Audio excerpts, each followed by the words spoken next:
Hi guys, இது Saturday vlog. Morning எழுந்துச்சி fresh ஆகிட்டு பிரேக்ஃபாஸ்ட்லாம் முடிச்சாச்சு. ஹஸ்பண்ட் மார்க்கெட் போயிட்டு ஃபிஷ்ஷும் ப்ரானும் வாங்கிட்டு வந்திருந்தாங்க. ஸோ அதை அப்படியே க்ளீன் பண்ணி வச்சுட்டு கையோட சமைக்கலாம் அப்படின்ட்டு ஸ்டார்ட் பண்ணிட்டேன். ஃபிஷ் குழம்பும் ப்ரான் சுரக்காய் போட்டு தொக்கு மாதிரி செய்யலாம் அப்படின்னு. எங்கள் வீட்டு கிட்ஸுக்கு சீ ஃபுட்டில் ப்ரான் ரொம்ப பிடிக்கும்.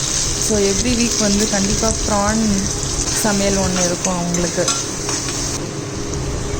யூஸ்வலாக ஒரு 11 o'clock போல் தான் சமைக்க ஸ்டார்ட் பண்ணுவேன். பட் அன்றைக்கி மார்னிங்கே சமைச்சு வச்சுட்டு அப்புறம் கொஞ்சம் ரெஸ்ட் எடுக்கலாம் அப்படின்னு மார்னிங்கே குக் பண்ணி வச்சாச்சு.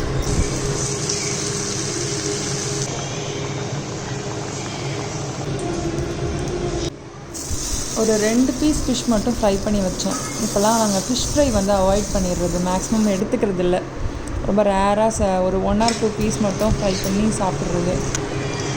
அது ஹெல்த்துக்கு குட் இல்லை அப்படிங்கிறதுனால குழம்பு ஃபிஷ் தான் அதிகமாக எடுத்துக்கிறது. கிட்ஸ் டிவி பார்த்துட்ருந்தாங்க. ஸோ பப்பாயா கட் பண்ணி கொடுக்கலான்னு கட் பண்ணி அவங்களுக்கு கொஞ்சம் கொடுத்துட்டு நானும் சாப்பிட்டேன். இப்போ வர பப்பாயெல்லாம் சீட்ஸே இருக்கிறது இல்லை, சீட்லெஸ் பப்பாயா தான் மேக்ஸிமம் கிடைக்கிது. டேஸ்ட்டும் ரொம்ப கம்மியாக தான் இருக்குது.